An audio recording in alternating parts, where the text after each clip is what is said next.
Halo teman-teman, kembali dengan saya Januari Sihotang. Pada video kali ini saya masih membahas mengenai video pembelajaran di mata kuliah hukum pajak. Dan kali ini sudah memasuki part atau bagian yang ke-17. Adapun tema kita kali ini adalah pajak bumi dan bangunan. Sama seperti ketika membahas pajak penghasilan atau PPH, karena materinya sangat banyak, maka kemudian materi tentang PPH saya bagi menjadi dua, yaitu pengantar dan juga cara penghitungannya. Nah, demikian juga halnya dengan pajak bumi dan bangunan, karena materinya juga lumayan banyak, maka ini akan saya bagi nanti menjadi dua video. Untuk video yang ke-17 ini khusus membahas mengenai dasar-dasar daripada pajak bumi dan bangunan, dan di video yang ke-18 nanti kita akan membahas mengenai dasar pengenaan dan penghitungan daripada pajak bumi dan bangunan itu sendiri atau PBB itu sendiri. Pajak penghasilan dan pajak bumi dan bangunan merupakan pajak yang memberikan atau menyumbang dana yang sangat besar bagi negara kita. Makanya kemudian kedua jenis pajak ini harus saya jelaskan di mata kuliah hukum pajak supaya Anda sebagai calon-calon sarjana hukum ataupun Anda sebagai calon-calon wajib pajak bisa memahami kedua jenis pajak ini. Seperti biasa, di awal kita akan membahas pengertian daripada pajak bumi dan bangunan. Secara sederhana bahwa pengertian pajak bumi dan bangunan adalah pajak yang dipungut atas tanah dan bangunan karena adanya keuntungan dan atau kedudukan sosial ekonomi yang lebih baik bagi orang atau badan yang mempunyai suatu hak atasnya atau memperoleh manfaat daripadanya. Nah, dari pengertian ini bisa kita lihat bahwa subjek daripada PBB adalah orang pribadi atau badan, sedangkan yang menjadi objeknya tentu adalah bumi dan bangunan. Cuma kemudian perlu Anda garis bawahi bahwa yang dikenakan PBB bukan hanya orang pribadi atau badan yang memiliki bumi dan bangunan atau yang memiliki tanah dan bangunan. Tetapi yang dikenakan PBB adalah mereka-mereka baik orang pribadi maupun badan yang mendapatkan manfaat dan memiliki hak atas bumi dan bangunan. Jadi hak ini juga bermacam-macam, bisa hak milik, hak guna usaha, hak guna bangunan dan segala macam. Lalu kemudian muncul pertanyaan, apa yang menjadi landasan kenapa negara harus memajaki bumi dan bangunan? Untuk melihat ini kita bisa lihat di dalam pasal 33 Undang-Undang Dasar Negara Republik Indonesia tahun 1945. Di sana diatur dengan sangat jelas bahwa bumi, air dan segala kekayaan alam yang terkandung di dalamnya dikuasai oleh negara dan dimanfaatkan sebesar-besarnya untuk kemakmuran rakyat. Karena bumi, air dan segala kekayaan alam itu adalah dikuasai oleh negara, maka kemudian kita sebagai warga negara yang mendapatkan manfaat dan memiliki hak atas bumi dan bangunan itu harus menyisihkan sebagian daripada hasil bumi dan bangunan itu untuk kemakmuran bersama. Itulah yang dinamakan dengan pajak. Itu pengertiannya. Kemudian kita akan melihat satu demi satu. Yang pertama adalah subjek daripada PBB. Nah, di awal sudah saya katakan bahwa yang menjadi subjek PBB adalah orang pribadi atau badan. Oke? Cuma kemudian yang perlu Anda garis bawahi sekali lagi adalah bahwa subjek PBB ini bisa dibagi atas dua, yaitu orang pribadi atau badan yang secara nyata memiliki satu hak atas tanah dan bangunan dan atau memperoleh manfaat atas bangunan itu. Saya katakan di awal, tidak hanya yang memiliki tanah dan bangunan, tetapi orang pribadi atau badan yang memiliki hak guna usaha ataupun hak guna bangunan itu juga diwajibkan untuk membayar pajak kepada negara. Jadi misalnya di Batam ya, kita tahu bahwa di Batam itu tidak ada tanah yang menjadi hak milik daripada warga negara, itu semua adalah milik negara, sehingga rumah yang ditempati oleh penduduk ataupun warga negara itu merupakan hak guna bangunan dan mereka juga harus membayar pajak. Setelah subjek PBB, kita masuk ke objek PBB. Saya katakan di awal bahwa objek daripada PBB adalah bumi dan bangunan. Bumi ini bisa diartikan permukaan bumi maupun tubuh bumi yang ada di dalamnya. Jadi misalnya kalau Anda membangun rumah di atas tanah, ya, itu juga dikenakan pajak. Demikian juga kalau misalnya Anda membuat ruang bawah tanah atau terowongan dan segala macam yang itu menjadi milik pribadi Anda, itu juga akan dikenakan pajak oleh negara. Jadi yang di atas bumi dan juga yang ada di bawahnya. Oke?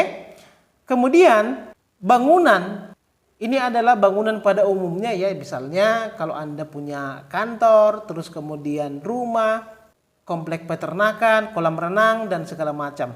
Termasuk juga misalnya ada perusahaan-perusahaan besar, ya, misalnya galangan kapal dan segala macam. Ini semua adalah jenis-jenis daripada bangunan. Nah, untuk pengenaan pajak, Dirjen Pajak kemudian akan membuat klasifikasi ataupun pengelompokan kira-kira bumi dan bangunan itu layak dikenakan pajak berapa. Makanya kemudian jika ada orang pribadi atau badan yang memiliki luas tanah yang sama, itu belum tentu pajaknya sama. Nah, ada beberapa hal yang menentukan klasifikasi daripada bumi dan bangunan. Kita lihat pertama dari bumi ataupun tanah. 4 hal yang mempengaruhi nilai daripada bumi atau tanah itu. Yang pertama tentu adalah letaknya. Jadi letak ini bisa dipengaruhi oleh beberapa faktor, ya. Bisa karena letaknya itu di kabupaten atau kota. Jadi nilai antara tanah di kota dan di kabupaten itu berbeda nilainya. Ataupun misalnya kalau ada tanah di pinggir jalan protokol dan tanah yang letaknya masuk gang, itu juga nilainya akan berbeda. Kemudian yang kedua yaitu peruntukannya. Kalau ada tanah yang diperuntukkan untuk peternakan dan tanah yang diperuntukkan untuk perumahan, tentu nilainya juga berbeda, ya. Tanah untuk perumahan itu pasti lebih tinggi nilainya daripada tanah untuk peternakan. Kemudian yang ketiga adalah pemanfaatannya. Tanah yang sudah dimanfaatkan atau tanah yang tanda kutip masih lahan tidur, itu juga akan berbeda nilainya. Kemudian yang terakhir adalah kondisi lingkungan. Jadi kondisi lingkungan ini bisa karena alam, bisa juga karena faktor sosial. Ya, misalnya kalau ada tanah yang rawan banjir ataupun tanah rawa-rawa, tentu nilainya akan lebih rendah daripada tanah yang tidak rawan banjir atau tanah yang berada di daerah pegunungan yang view-nya sangat menarik untuk dinikmati. Atau bisa juga kalau ada tanah yang terletak di wilayah yang terkenal dengan kejahatannya, itu akan lebih murah dibandingkan dengan kalau ada tanah yang terletak di wilayah yang terkenal sebagai wilayah elit. Itu untuk tanah atau bumi. Lalu kemudian faktor-faktor apa yang mempengaruhi nilai daripada suatu bangunan? Yang pertama tentu adalah bahan bangunannya. Jadi bahan bangunan ini nanti bisa dilihat lantainya apakah tanah, apakah semen, atau justru keramik, bahkan marmer, granit dan segala macam. Oke. Kemudian yang kedua, rekayasa ataupun arsiteknya. Jadi bangunan bergaya minimalis dengan bangunan bergaya Eropa ataupun bergaya Skandinavia itu kan akan mempengaruhi nilai daripada bangunan itu. Karena pembuatan gaya ataupun style ataupun rekayasa teknik pada satu bangunan itu akan memiliki tingkat kesulitan yang berbeda. Semakin sulit untuk membuatnya, maka nilainya juga tentu akan semakin besar. Kemudian yang ketiga adalah letak dari bangunan itu. Nah, misalnya apakah rumah atau bangunan itu terletak di dalam gang atau di pinggir jalan protokol, atau kalau ada rumah di komplek perumahan dengan rumah yang di luar komplek perumahan, itu juga nilainya berbeda, ya, walaupun sama-sama digunakan sebagai tempat untuk tinggal. Kemudian kondisi lingkungan ini juga hampir sama dengan kondisi lingkungan di tanah atau bumi. Ya, kondisi lingkungan ini bisa karena alam, bisa juga karena sosial, ya. Kalau alam itu apakah banjir, rawa dan segala macam, sedangkan sosial itu terkait dengan bagaimana karakter ataupun keberadaan orang-orang yang tinggal di mana bangunan itu berada. Nah, ternyata tidak semua tanah ataupun bumi dan bangunan yang dikenakan pajak oleh negara. Ada beberapa jenis daripada tanah atau bangunan yang tidak dikenakan PBB oleh negara. Yang pertama adalah tanah atau bangunan yang semata-mata digunakan untuk kepentingan umum yang tidak dimaksudkan untuk memperoleh keuntungan. Jadi misalnya kalau ada balai desa, kalau ada gereja, kalau ada masjid, tempat ibadah ya dan segala macam, itu tidak dikenakan pajak oleh negara. Karena memang tempat-tempat yang saya sebutkan tadi itu digunakan untuk kepentingan umum. Dan itu tidak digunakan untuk tempat mendapatkan keuntungan atau bisnis. Oke? Kemudian yang kedua yaitu tanah atau bangunan yang digunakan untuk kuburan, peninggalan purbakala atau yang sejenis dengan itu. Di situ dikatakan bahwa kuburan dikecualikan daripada PBB. Cuma perlu Anda catat bahwa pekuburan yang dimaksud adalah pekuburan yang dimiliki bersama oleh masyarakat atau biasanya disediakan oleh desa ataupun kelurahan.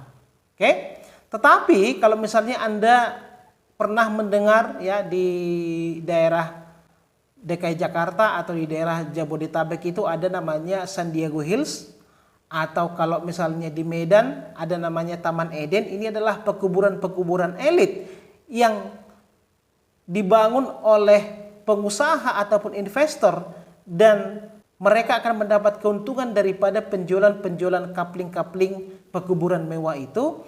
Kalau misalnya pekuburannya seperti itu merupakan objek daripada PBB. Beda dengan pekuburan pedesaan yang merupakan pekuburan bersama di mana masyarakat yang keluarganya ataupun familinya dikubur di sana hanya membayar yang namanya retribusi.